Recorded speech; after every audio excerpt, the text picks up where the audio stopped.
Professor ইউনূসের আমলে গ্রামীণ সংক্রান্ত যত নাম আছে সেই নামের জন্য যা কিছু করা প্রয়োজন সেগুলো করতে আমরা দেখেছি ইউনূস সরকারকে। ব্যক্তিগত উপার্জন তো করেছেন, উপার্জন মানে হচ্ছে 666 কোটি টাকা কর যদি অব্যাহতি নেওয়া যায় সরকারের কাছ থেকে, এর চাইতে বড় উপার্জন তো আর হতে পারে না।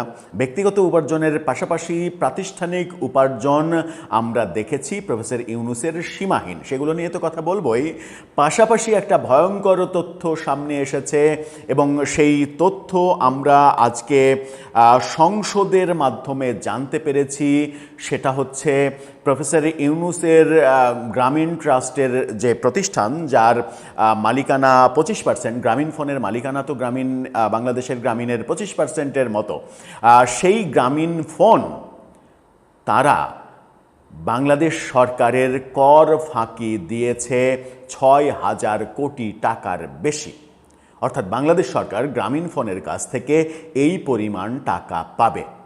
আপনি একবার চিন্তা করে দেখেন তো যে প্রফেসর ইউনূস 1.5 বছরে শুধুমাত্র আমাদের সাধুগিরি করার যে বাণীগুলো শুনিয়েছেন, তার পর্দার আড়ালে তিনি ভয়ঙ্কর কি করেছেন।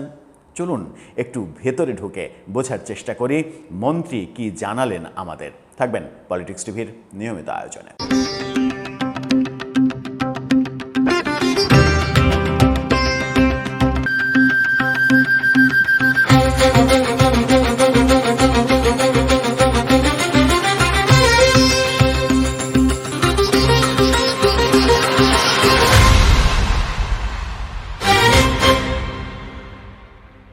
দর্শক, বলছিলাম গ্রামীণ ফোনের কাছ থেকে সরকারের পাওনা 6,100 কোটি টাকা।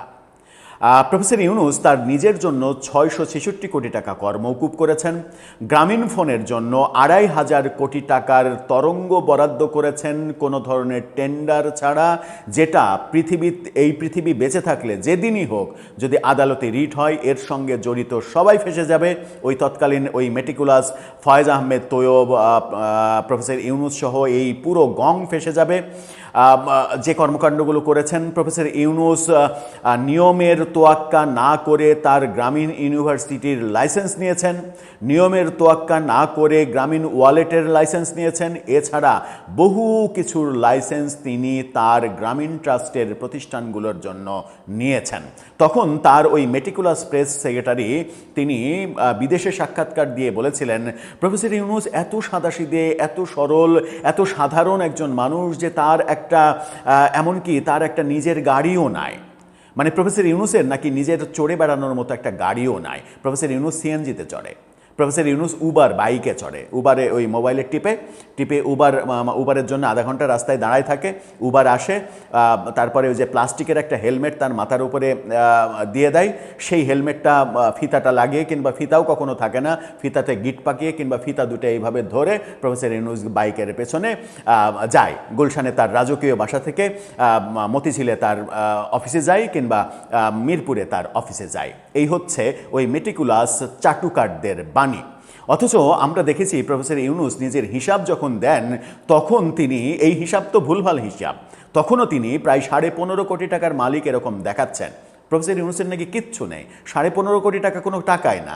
আর বাংলাদেশে 15.5 কোটি টাকার যে মালিক, আপনি কি পাগলকেও বিশ্বাস করাতে পারবেন যে সেই লোকের কোনো ব্যক্তিগত গাড়ি নাই?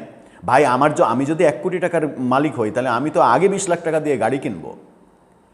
আমি এটা বোঝানোর জন্য গাড়ি কিনবো যে ভাই আমার অনেক টাকা আছে, আমার হ্যাডাম আছে, এটা বোঝানোর জন্য অন্তত গাড়ি কিনবো। বাংলাদেশের মানুষ এই হ্যাডামের কথা বাদ দেন, ঢাকা শহরে প্রফেসর ইউনূসের মতো নোবেলজয়ী একজন মানুষ সিএনজিতে কিংবা উবারে হেলমেটের ফিতা এভাবে ধরে গাড়িতে করে যাচ্ছে, এটা কি বিশ্বাসযোগ্য?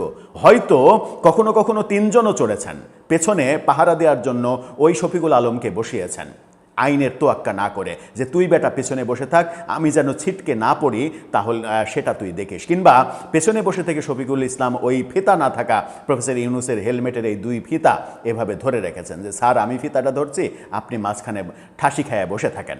ব্যাপারগুলো এরকম, এবং সেই ব্যাপারগুলো ভয়ঙ্কর চিত্র আমরা দেখছি সংসদে যখন মন্ত্রী জানাচ্ছেন এই তথ্য। মন্ত্রী 4টা মোবাইল অপারেটরের কথাই বলেছেন। এই শিরোনামটা দেখে নিন প্রথম আলোর, সেখানে বলা হচ্ছে 4 মোবাইল অপারেটরের কাছে সরকারের পাওনা 13,000 কোটি টাকা। 13,000 কোটি টাকা শুনে আপনি আবার ভাবার দরকার নাই যে 6,100 কোটি টাকা গ্রামীণফোনের বললাম, বাকি কোম্পানিগুলোও বোধহয় ওরকম মানে দেনাদার আছে। না, তা না। 6,100 কোটি টাকা সর্বোচ্চ গ্রামীণফোনের কাছ থেকে সরকার পাবে, এবং দ্বিতীয় সর্বোচ্চ পাবে হচ্ছে সরকারের নিজের প্রতিষ্ঠান টেলিটকের কাছে। টেলিটকের কাছে সরকারের নিজের প্রতিষ্ঠান, তার কাছ থেকে পাইলো আর না পাইলো কিছু যায় আসে না। টেলিটকের কাছে পাবে মানে 5,954 কোটি টাকা, মানে টেলিটকের কাছেও প্রায় 6,000 কোটি টাকা। বাকি থাকে হচ্ছে 1,000 কোটি টাকা। ওই 1,000 কোটি টাকা বাকি 2টা কোম্পানি 500 কোটি টাকা। এটা তো 500 কোটি টাকা তো ব্যাপারই না, 6,000 কোটি টাকার বেশি। যেখানে গ্রামীণফোনের কাছ থেকে পাবে 6,102 কোটি টাকা, রবির কাছ থেকে 615 কোটি টাকা, বাংলালিংকের কাছ থেকে 473 কোটি টাকা। তো 600-400 কোটি টাকা, এটা তো মানে 1 বছরে 2 বছরে একটু বকেয়া হতেই পারে। তারা রেগুলার টাকা দেয় বলেই তাদের অ্যামাউন্ট 400-500 কোটি টাকায় আছে। আর গ্রামীণফোন ক্ষমতার প্রভাব খাটিয়ে টাকা দিচ্ছে না বলে, এবং প্রফেসর ইউনূসের 1.5 বছরে এটা নিয়ে মাথা ঘামানো হয়নি বলে 6,102 কোটি টাকা সরকার পাবে। এই টাকা কি প্রফেসর ইউনূসের মানে কি বলবো যে জমিদারির টাকা? এই টাকা সরকারকে দেয়া লাগবে না।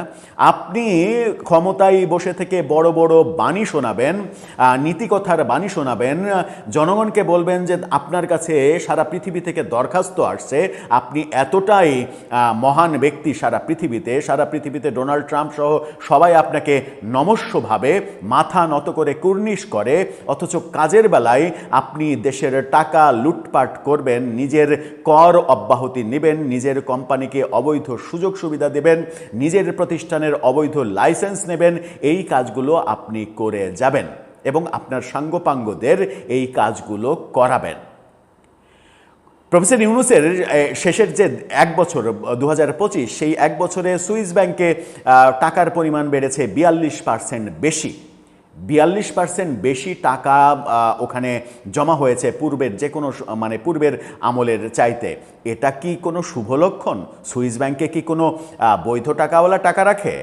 টাকাগুলো কোত্থেকে আসে? ওখানে যে প্রফেসর ইউনূসের টাকাও নেই, তার গ্যারেন্টি কোথায়? আমার মনে হয় যে সরকারের সময় এসেছে, এই সরকারের সময় এসেছে এই ব্যাপারে কঠোর হওয়ার। যদি এই ব্যাপারগুলোতে কঠোর হতে সরকার না পারে, তাহলে এই সরকারকে কিন্তু প্রফেসর ইউনূসের ধারাবাহিক সরকার হিসেবে অনেকে মনে করে ফেলতে পারেন। এটা সরকারের জন্য প্রচণ্ড ডিসক্রেডিটের ব্যাপার হয়ে দাঁড়াবে। দর্শক, আপনার মতামত এই ব্যাপারে জানিয়ে লিখতে পারেন আমাদের কমেন্ট বক্সে।